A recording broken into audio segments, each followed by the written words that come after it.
Assalamualaikum warahmatullahi wabarakatuh. Halo guys, welcome back to my channel. Di video kali ini kita akan belajar matematika mengenai kesebangunan dan kekongruenan. Materi ini diberikan di kelas 9 yang nanti akan kita dapatkan di semester kedua. Tapi sebelum kita memulai pembelajaran, alangkah baiknya siapkan buku dan alat tulis kalian untuk mencatat hal-hal penting yang akan disampaikan di dalam video ini. Dan jangan lupa untuk subscribe channel saya di bawah ini agar tidak ketinggalan video-video edukasi dari channel saya nanti. Are you ready? Okay, let's begin. Oke, di sini kita memiliki dua topik yang akan dibahas. Topik yang pertama adalah tentang kesebangunan, dan yang kedua adalah tentang kekongruenan. Di kesebangunan, ini memiliki dua aspek yang harus kita pahami. Yang pertama adalah dua bangun datar yang sebangun, dan yang kedua adalah dua segitiga yang sebangun. Begitupun di topik kedua, yaitu kekongruenan. Nah, memiliki dua aspek yang harus kita pahami juga. Yang pertama adalah dua bangun datar yang kongruen, dan yang kedua adalah dua segitiga yang kongruen. Oke, kita akan membahas topik yang pertama, yaitu kesebangunan. Kesebangunan. Kesebangunan adalah ketika dua bangun datar atau dua segitiga datar yang memiliki bentuk dan sudut yang sama, tetapi memiliki ukuran yang berbeda. Oke, di sini yang harus kita garis bawahi, diambil poin pentingnya adalah bentuk sudut yang sama, tetapi ukuran berbeda. Ini adalah poin yang harus kita pahami dari kesebangunan. Memiliki bentuk dan sudut yang sama, tetapi memiliki ukuran yang berbeda. Itu kesebangunan. Oke, di sini saya ada contoh. Yang pertama adalah dua persegi panjang, dan yang kedua adalah dua segitiga sama sisi. Mari kita lihat dari persegi panjang terlebih dahulu. Jika kita kembali kepada poin definisi tadi, memiliki bentuk yang sama. Persegi panjang yang atas dan yang bawah, jika kita lihat bentuknya sama, yaitu sama-sama persegi panjang, dan memiliki sudut yang sama.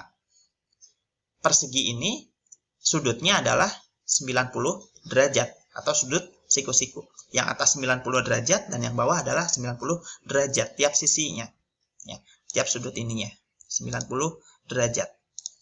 Tetapi memiliki ukuran yang berbeda. Jika kita lihat, ukuran persegi panjang yang atas ini lebih besar dibanding persegi panjang yang bawah. Kita bisa membedakan kan? Ukurannya itu memang berbeda ya. Yang atas besar, yang bawah kecil. Begitupun dengan segitiga sama sisi ini. Memiliki bentuk yang sama ya. Yang kiri bentuk segitiga sama sisi, yang kanan pun sama, berbentuk segitiga sama sisi. Dan sudut yang sama. Karena segitiga sama sisi ini memiliki sudut sama, yaitu 60 derajat tiap sudutnya. Yang ini 60 derajat, sudut yang ini 60 derajat, dan sudut yang ini adalah 60 derajat.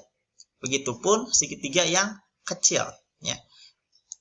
Ini juga sama, sudutnya 60 derajat, yang ini 60 derajat, yang ini 60 derajat. Memiliki sudut yang sama, tetapi memiliki ukuran yang berbeda. Jika kita lihat, ukurannya berbeda. Segitiga sama sisi yang sebelah kiri ini lebih besar dibanding segitiga sama sisi yang sebelah kanan. Oke, dari sini bisa kita pahami ya, apa itu kesebangunan. Jika kita mengambil dari poin inti, kesebangunan itu adalah memiliki bentuk dan sudut yang sama, tetapi memiliki ukuran yang berbeda.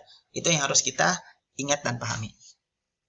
Oke, kita akan langsung kepada aspek yang pertama, yaitu dua bangun datar yang sebangun.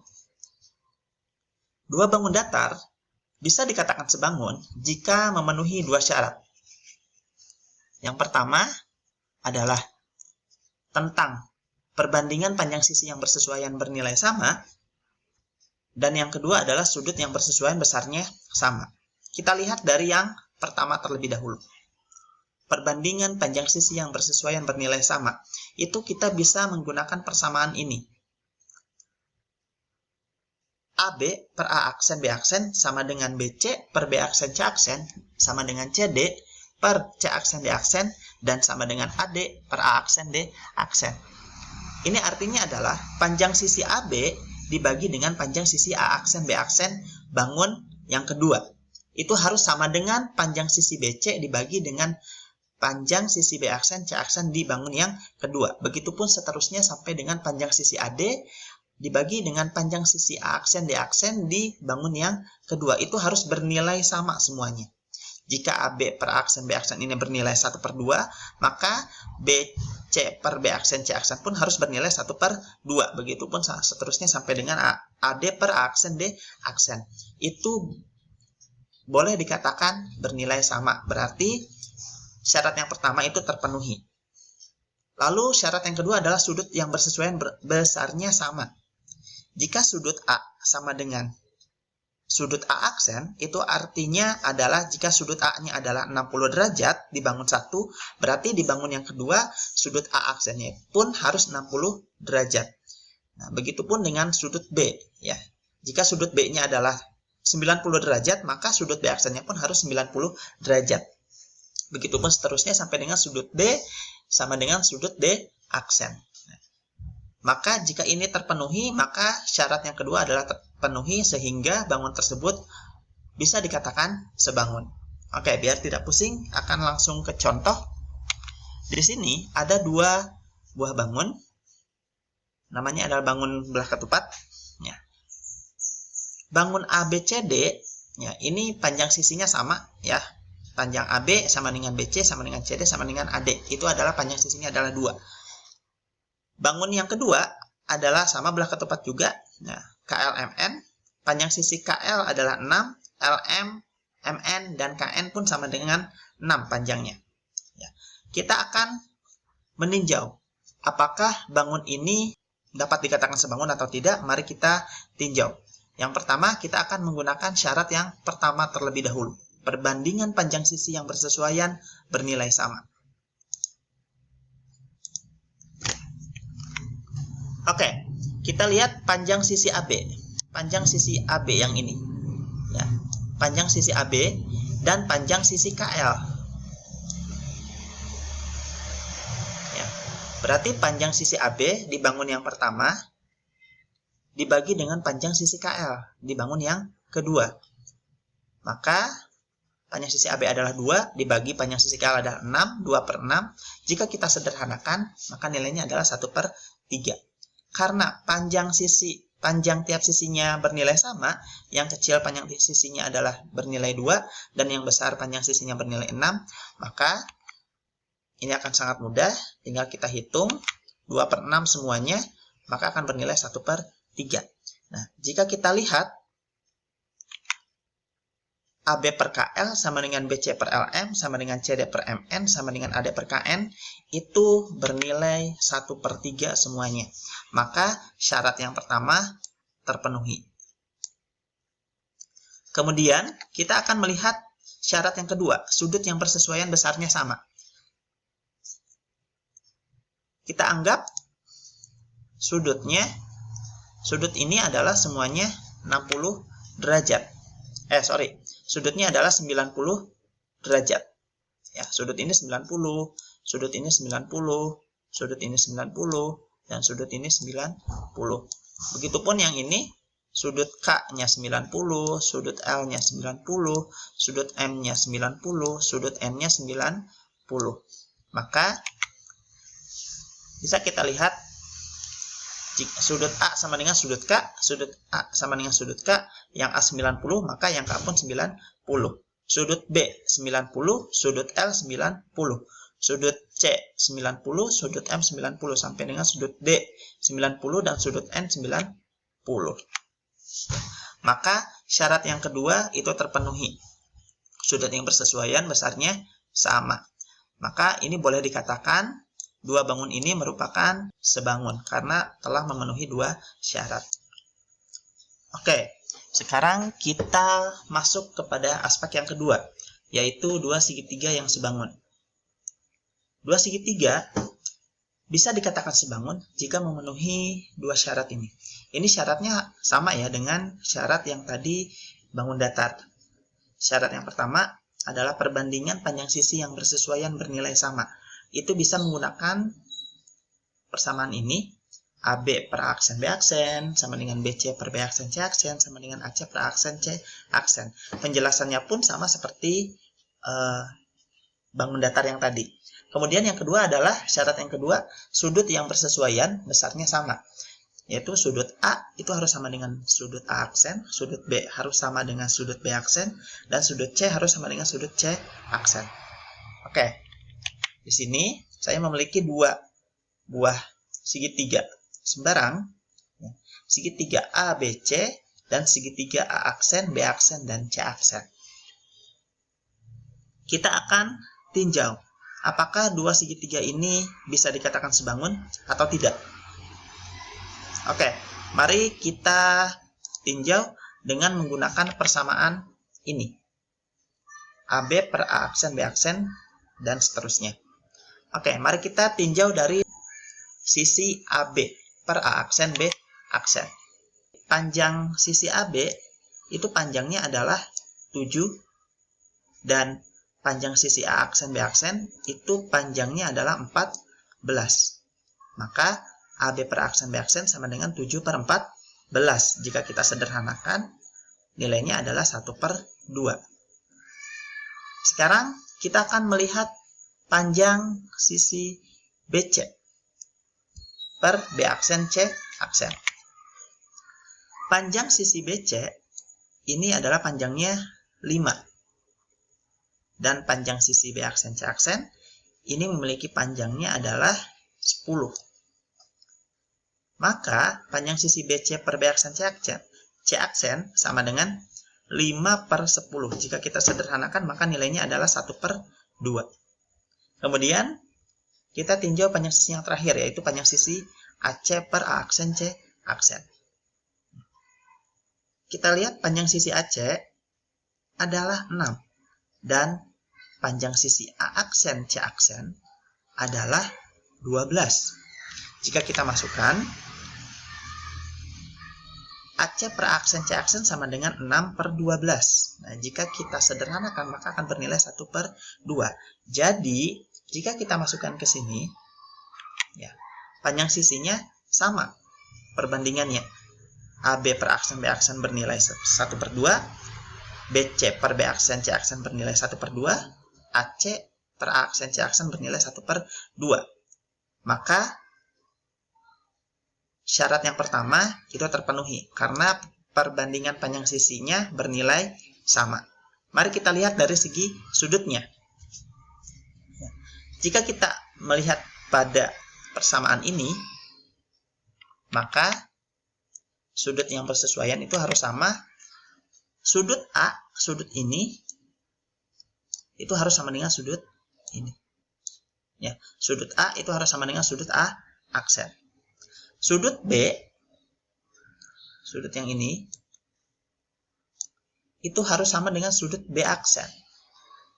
Dan sudut C, sudut ini, itu harus sama dengan sudut C aksen. Ya. Maka di sini sudut A-nya adalah 30 derajat, maka sudut A aksennya pun harus 30 derajat. Sudut B-nya 45 derajat, maka sudut B aksennya adalah 45 derajat. Di sini sudut C aksennya adalah 105 derajat, maka sudut C-nya pun harus 105 derajat. Maka syarat yang kedua terpenuhi. Sehingga dua segitiga ini bisa dikatakan sebangun. Oke, sekarang kita akan mencari panjang sisi dari bangun datar. Di sini saya memiliki dua buah bangun datar berbentuk trapesium.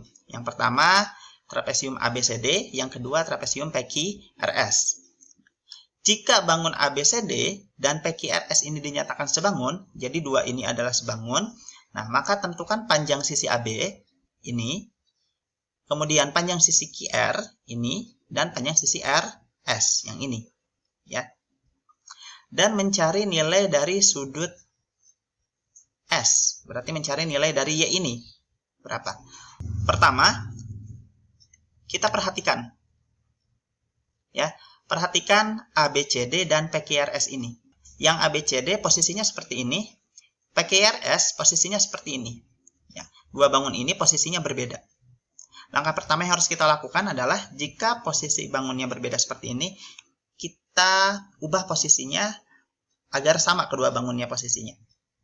Saya akan mengubah posisi dari PQRS, posisinya akan sama seperti ABCD ini. Ya. Saya akan merotasikan PQRS ini 90 derajat ke sebelah kiri. Nah, jadi seperti ini. Ya, posisinya. Nah, jika posisinya sudah sama, kita langsung mencari panjang AB, QR, dan RS ini dengan menggunakan perbandingan panjang sisi yang sudah dibahas di sebelumnya. Kita menggunakan ini, perbandingan ini. Ingat ya, panjang sisi bersesuaian. Panjang AB ini bersesuaian dengan panjang PQ. Ya, AB dibagi PQ, ya, pasangannya. Kemudian BC pasangannya adalah QR, ya, atau panjang sisi persesuaiannya adalah QR. Kemudian CD ini panjang sisi persesuaiannya adalah RS. Kemudian AD panjang sisi persesuaiannya atau pasangannya adalah PS. Jika sudah sama, maka tinggal kita masukkan nilai dari panjang tiap sisinya. AB itu yang kita cari per PQ. PQ ini adalah 16. Ini ya, 16 sama dengan BC. BC itu adalah 20 per QR. QR itu kita yang ditanyakan. Ya, yang kita cari nilai QR berapa. Sama dengan CD itu tidak diketahui per RS. Ya, RS juga yang ditanyakan, tulis kembali. Sama dengan AD 15, PS 18. Jika kita lihat yang ini, ya, perbandingan yang lengkap itu ada pada panjang sisi AD per PS. Berapa? 15 per 18. Nah, ini yang komplit. Oke, sehingga AD per PS sama dengan 15 per 18. Jika kita sederhanakan, maka nilainya adalah 5 per 6. Jika kita sudah mendapat perbandingannya 5 per 6, kita tinggal menghitung panjang AB, panjang QR. Caranya adalah, pertama kita akan mencari panjang AB terlebih dahulu. AB per 16 sama dengan AD per PS. Ya, berarti kita menggunakan yang ini. Ya, menggunakan AB per 16 sama dengan AD per PS. Karena ini akan sama dengan ini. Ya. AD per PS. Tinggal kita masukkan AD per PS-nya berapa? AD per PS-nya adalah 5 per 6. Nah, jika sudah seperti ini, tinggal kita kali silang. Ya. Maka hasilnya adalah AB sama dengan 16 kali 5 per 6. Ya, seperti ini. Ini dikali silang. 16 kali 5 dibagi 6. Maka 16 kali 5, 80 per 6. Hasilnya adalah, jika kita sederhanakan, 40 per 3.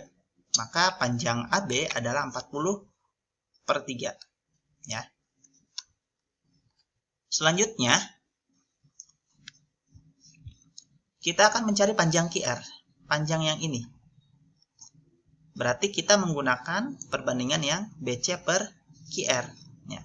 BC per QR itu adalah 20 per QR sama dengan AD per PS. Perbandingan yang tadi sudah kita ketahui.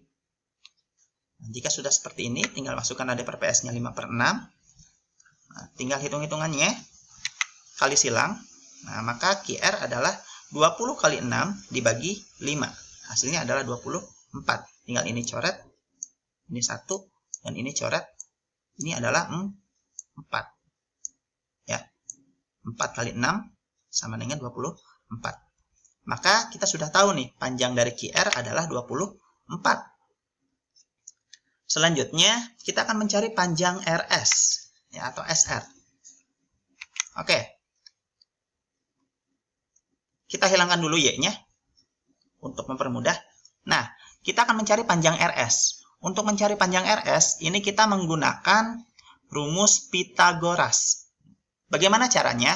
Pertama, kita akan mengambil garis putus-putus dari titik S ini, ya, ke bawah, tarik garis putus-putus. Maka hasilnya akan seperti ini. Oke, dan membentuk yang namanya segitiga siku. Nah, di titik ini kita beri nama titik I. Oke, kita beri nama titik I. Nah, jika sudah seperti ini, kita gampang untuk menghitung panjang RS-nya. Tapi sebelumnya, kita harus tahu dulu panjang SI ini sama dengan panjang PQ. Ya, panjang SI sama dengan panjang PQ. Maka SI sama dengan PQ ini berapa? 16. Maka SI-nya adalah 16 ya, panjang SI-nya. Kemudian kita akan mencari panjang IR karena IR ini belum diketahui. Bagaimana caranya? Caranya adalah IR sama dengan panjang QR dikurangi dengan panjang PS ya. Ini panjang QR ini. Ya. Panjang QR-nya berapa? Panjang QR-nya adalah 24 dikurangi dengan panjang PS. Panjang PS-nya adalah 18, maka hasilnya adalah 6. Maka panjang ini, IR ini adalah 6.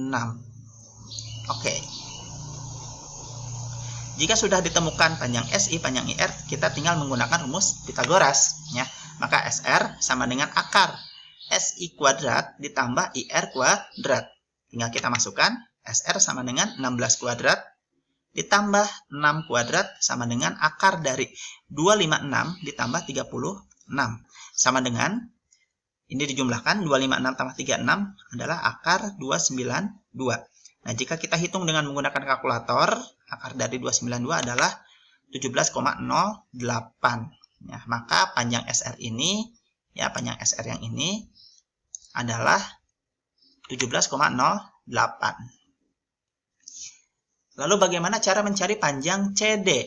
Ya, mencari panjang CD. Panjang CD ini ada dua cara. Yang pertama dengan menggunakan perbandingan seperti ini. Yang kedua adalah dengan menggunakan Pitagoras seperti ini. Ya, silakan, itu adalah PR untuk kalian. Jika sudah menemukan hasilnya, silakan tulis di kolom komentar. Oke, selanjutnya kita akan mencari sudut daripada nilai Y ini. Ya. Kita akan mencari sudut Y. Nah, karena sudut A, B, P, Q ini adalah sudut siku-siku. Siku-siku itu berarti 90 derajat. Nah, berarti kita tinggal mencari sudut Y-nya. Untuk mencari nilai sudut Y, kita harus mencari nilai dari sudut R ini. Ya, maka jika A pasangannya P, B pasangannya Q, maka C pasangannya adalah R. Ya, maka sudut C sama dengan sudut R. Maka sudut C-nya berapa? Sudut C-nya adalah 45 derajat. Sehingga sudut R-nya juga adalah 45 derajat, akan sama ya. Nah, jika sudah menemukan sudut R, kita akan mencari sudut Y ini. Gampang ya, mencari sudut Y. Nah, caranya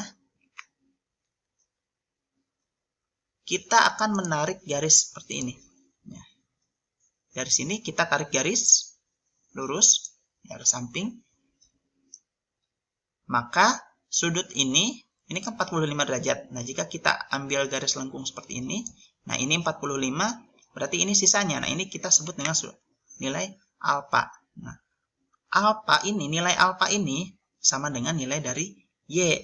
Nah, maka alfa sama dengan Y. Maka untuk mencari nilai Y-nya adalah 180 dikurangi 45 derajat sama dengan 135 derajat. Maka nilai dari Y ini adalah 135 derajat.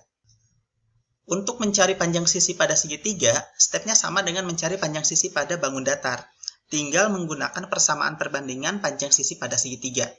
Untuk mencari sudut pada segitiga, itu cukup gampang karena di segitiga itu memiliki 3 sudut yang jumlahnya adalah 180 derajat.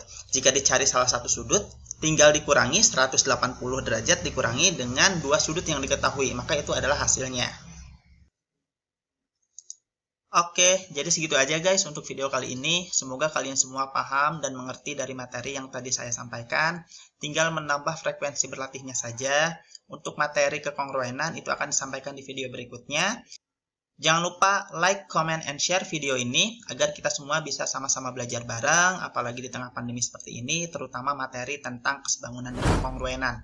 Dan jangan lupa subscribe channel Asep Ridwan dan follow Instagram Asep Ridwan. Thank you for watching. See you next time.